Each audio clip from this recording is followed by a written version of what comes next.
হুমকি ভিডিও ঘিরে বিতর্ক তৈরি হয়েছিল। তারপর তৃণমূল বিধায়ক দিলীপ মণ্ডলের বিরুদ্ধে জামিন অযোগ্য ধারায় এফআইআর রুজু হয়েছিল। তার পৈলানের বাড়িতে আজ সকালে পৌঁছলো পুলিশ। এই বিধায়কের বাড়িটা একবার আপনাদের দেখায়। বিশাল বাগান বাড়ি, বিরাট এলাকা জুড়ে বাড়ি রয়েছে, সঙ্গে বাগান বাড়ি, ভিতরে সুইমিং পুল, ভেতরে রয়েছে বাহারি ফোয়ারা।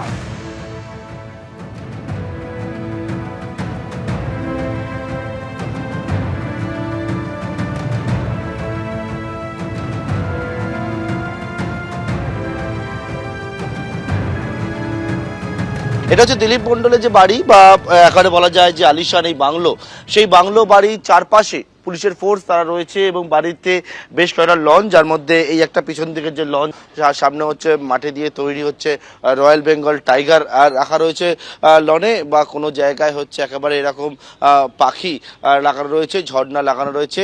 এইটা হচ্ছে বাড়ির একটা পোর্শনের ছবি আমি বলছি, এবং এরকম একটা বড় অংশ জুড়ে তার জন্যই হচ্ছে যে বিশাল বাহিনী, সেই বিশাল বাহিনী এই মুহূর্তে দিলীপ মণ্ডলের যে বাড়ি, লন, বাড়ির পিছন দিকের অংশ, সেই চারদিকে একেবারে ঘিরে রয়েছে।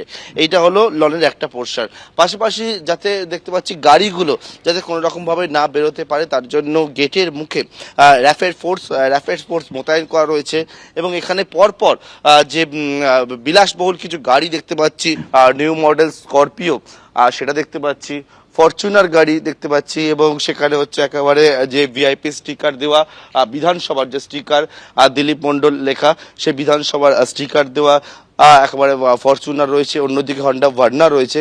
এই রকম একের পর এক যে গাড়ি, সেই গাড়িগুলো রয়েছে, এবং এই গাড়িগুলো এখানে পাহারা দেওয়ার জন্য এখানে র্যাপিড ফোর্স এখানে মোতায়েন অবস্থায় রয়েছে। এটা হচ্ছে বাড়ির পিছন দিকে একটা অংশ, অন্যদিকে পিছনের আরও অংশ রয়েছে। এখানে একটা ছোট পুকুর করা রয়েছে, এবং দেখতে পাচ্ছি যে গুহার কথা বলছে, তার সামনে পুলিশের একটা বড় বাহিনী, সেই বাহিনীও কিন্তু এই মুহূর্তে এসে উপস্থিত হয়েছে। দিলীপ মণ্ডল তৃণমূল বিধায়ক, বিষ্ণুপুর, দক্ষিণ 24 পরগনা বিষ্ণুপুরের একাধিকবারের বিধায়ক, এবং তিনি পরিবহনের প্রাক্তন প্রতিমন্ত্রী। একেবারে বিজয় মিছিল বেরোয়, এবং তার পরবর্তীকালে সেখান থেকে তিনি বিজেপির কয়েকজন নাম করে হুমকি হুঁশিয়ারি দেয়, পুলিশকে তিনি ভয় পায় না সেই বিষয়টাও বলেন। এবং তার পরবর্তীতে তার বিরুদ্ধে একটা মামলা, তার বিরুদ্ধে স্পেসিফিক 4টি ধারার মধ্যে 2টি জামিন অযোগ্য ধারাতে মামলা হয়, এবং পাশাপাশি হচ্ছে এই যে ধারাগুলিতে মামলা হয়, অন্যদিকে পুলিশ সূত্রে খবর তারা কিছু স্পেসিফিক ইনপুট পেয়েছে, এবং সেই ইনপুটের উপর ভিত্তি করে তৃণমূল বিধায়কের যে বাড়ি, সেই বাড়ি একেবারে ঘিরে ফেলেছে পুলিশ। তুমি দেখতে পাচ্ছ সরাসরি সেই ছবি দেখতে পাচ্ছ, পুলিশের উচ্চপদস্থ আধিকারিকরা তারা রয়েছে, র্যাপিড ফোর্স রয়েছে, এবং থেকে এই যে তল্লাশি অভিযান বাড়িতে, সেই তল্লাশি অভিযান সেটা কিন্তু করছেন তারা। পাশে আরও একটা যে লন, এইখানে লন রয়েছে সুন্দর করে সাজানো অবস্থায়। আমার ডান দিকে দেখতে পাচ্ছি যে লন, সুন্দর একটা কাচের গ্লাস হাউস তৈরি করা রয়েছে একটা, এবং এখানেও বসার জায়গা সেটাও রয়েছে। এটা হচ্ছে তৃণমূল বিধায়ক, বিষ্ণুপুরের তৃণমূল বিধায়ক, দক্ষিণ 24 পরগনার দিলীপ মণ্ডল, তার একটা বাড়ি। এইরকম আরও একাধিক বাড়ি রয়েছে, এবং সেই বাড়ির একেবারে দেখতে পাচ্ছ এখানে যেমনটা বলছিলাম, বিভিন্ন জায়গায় মাটি দিয়ে তৈরি করে সাজানো, কোনো জায়গায় ময়ূর, কোনো জায়গায় বাঘ, কোনো জায়গায় বক পাখি, সেই সবটা রয়েছে। এটা হচ্ছে একেবারে বাড়ির ভেতর দিকের ছবিটা, সেখানেও কিন্তু পুলিশের ফোর্স, র্যাপিড ফোর্স তারা সেখানে রয়েছেন। বাড়ির ভেতরে একটা অফিস ঘর, আর সেই অফিস ঘর রয়েছে, অনেকেই বাড়িতে যারা থাকেন তারা এখানে উপস্থিত রয়েছে। দিলীপদা কোথায়? সব ঘর ছাড়া আমি বলছি, এইখানে এরা সব ঘর ছাড়া, ঠিক আছে, আর কিছুই নয়। এদেরকে ঘরে ঢুকিয়ে দিতে বলুন, তারপরে দিলীপদা শপথ নিতে গেছিলেন, তারপরে আমরা জানি না, ঠিক আছে না।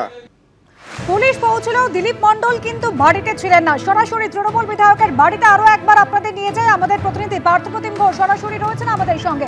পার্থপ্রতিম, সকাল 10টার কিছু আগে প্রচুর পুলিশ কর্মী সঙ্গে কেন্দ্র বাহিনী নিয়ে এই বাড়িতে এসে পৌঁছেছিলেন। বিশাল সাম্রাজ্য একেবারে ঘিরে রেখেছিলেন তারা। এখন দেখতে পাচ্ছি ভিতরে এখনো চলছে তল্লাশি।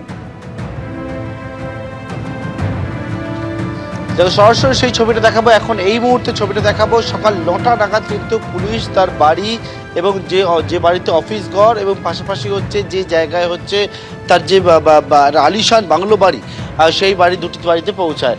এবং সেই বাড়ির পাশাপাশি দেখাবো যে গোটা চত্বরের ছবিটা। এখানে কিন্তু কেন্দ্রীয় বাহিনীতে একবারে মুড়ে ফেলা হয়েছে গোটা চত্বর। এবং এই বাড়ির সামনে যেমন কেন্দ্রীয় বাড়ি দেখতে পাচ্ছ, দূর থেকে আরও বাহিনীর যে ফোর্স, সেই ফোর্স রয়েছে এবং সেই ফোর্সকে দেখতে পাচ্ছ। দিলীপ মণ্ডল অর্থাৎ তৃণমূল বিধায়কের যে বাড়ি, সেই বাড়ির সামনে আমরা দাঁড়িয়ে রয়েছি। এই যে বাড়িতে অর্থাৎ এই যে বিলাসপুর যে বাড়ির ছবি দর্শকরা দেখছিল কিছুক্ষণ আগে, সেই বাড়িতে যে তল্লাশি অভিযান হচ্ছিল, সেই তল্লাশি অভিযান ইতিমধ্যে শেষ হয়েছে, পুলিশ সেখান থেকে বেরিয়ে গেছে। কিন্তু সেই বাড়ির অদূরেই 200 আর 300 মিটার দূরে এই একটা যে বাড়ি, যে বাড়ি আর একটা বাড়ি দিলীপ মণ্ডলের, এবং সেখানে নিচে একটা অফিস রয়েছে এবং এখানে ওপরে তিনি থাকেন। এবং সেই বাড়িতে, এই বাড়িতেও কিন্তু পুলিশের টিম এসে পৌঁছায়। এই বাড়িতে এখনও যে তল্লাশি অভিযানের জন্য পুলিশ আসে সেটা কিন্তু চলছে। যে কথা বলছিলাম যে বাড়ির ভেতরে দেখতে পাচ্ছ যে কেন্দ্রীয় বাহিনী, অন্যদিকে হচ্ছে ডায়মন্ড হারবার জেলা পুলিশের টিম, তারা কিন্তু বিশাল সংখ্যায় মোতায়েন রয়েছে। এবং বাড়ির সামনে ছবিটা আমার সহকর্মী প্রবীর থেকে দেখাতে বলবো যে বাড়ির সামনে রাস্তার ছবিটা আরও কেন্দ্রীয় বাহিনী কিন্তু এসে পৌঁছাচ্ছে এই বাড়ির সামনে। অর্থাৎ বিভিন্ন জায়গায় প্রচুর সংখ্যা কেন্দ্রীয় বাহিনী নিয়ে আসা হয়েছিল। বাড়ির সামনে বর্তমানে আরও কেন্দ্রীয় বাহিনীর যে টিম, সেই টিম এসে পৌঁছাচ্ছে।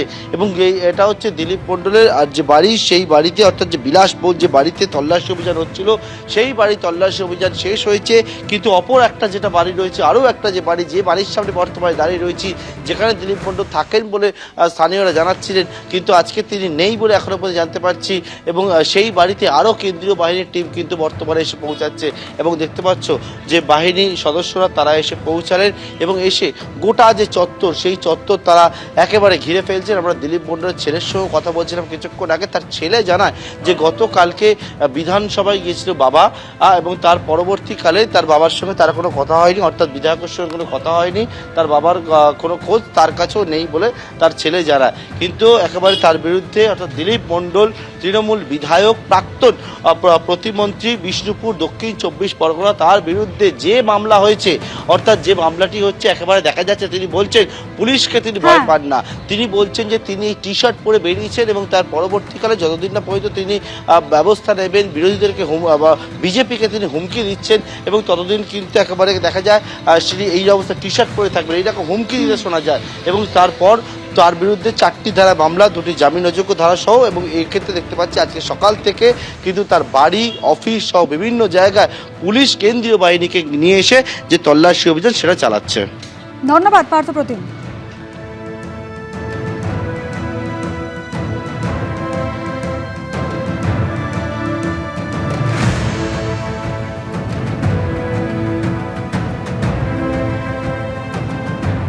আমাদের ফ্যামিলিগত বাড়ি, ঠিক আছে, এখানে ফ্যামিলির নাম আছে। এটা আগেও একটা তথ্য দেওয়া হয়েছিল যে এটা ফ্যামিলিগত বাড়ি, এটা দিলীপ মণ্ডলের বাড়ি নয়, দিলীপ মণ্ডলের ভাগে আছে, নাম আছে, ঠিক আছে। এখানে কাকাদের নাম সবার ভাগে আছে, সবার ভাগ, সব প্রত্যেকটা ভাগে একজনের ভাগে আছে। আচ্ছা, আপনার বাবা মানে দিলীপ বাবুর ভাগ নেই এতে?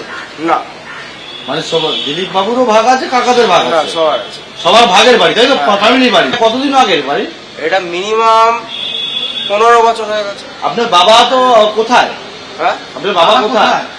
বাবা বিধানসভায় গেছিল, তারপর যাই। কবে গেছিল? কালকে? আজকে আজকে আমি ঘুমাচ্ছিলাম, দেখি এসেই আমাদের ঘরে দরজা ঢোকাচ্ছিল, আমি দেখি, জানি। কি বলছে পুলিশ? কি বলছে? কি চাইছে পুলিশ? চাইছে আমাদের ওপরে এখন অত্যাচার করবে। পুলিশ কি অত্যাচার করছে না? করছে। কিরকম মানে কি অত্যাচার কেসে? করছে? পুলিশ কি বলছে? কি কেসে ওনারা জানে। আপনাদের কি আমরা বলছে? মিছিল বার করেছি বলে অত্যাচার করছে। মানে পুলিশ আপনি কোনো বলছেন সার্চ ওয়ারেন্ট দেখিয়েছে আপনাদের? সার্চ ওয়ারেন্ট দেখায়নি। কি করছে পুলিশ? ওদের সব সার্চ করছে? সব সার্চ করছে, আচ্ছা, ওয়ারেন্ট দেখায়নি, কিছু দেখায়নি। কালকে মামলা হয়েছে একটা, তারপর থেকে আর নেই। জানি বাবা কোথায়? বাবা কোথায়? লাস্ট কখন কথা হয়েছে ভাই? লাস্ট আমাকে কাল থেকে আমার সাথে কথা হয়নি। এবিপি আনন্দ, এগিয়ে থাকে, এগিয়ে রাখে।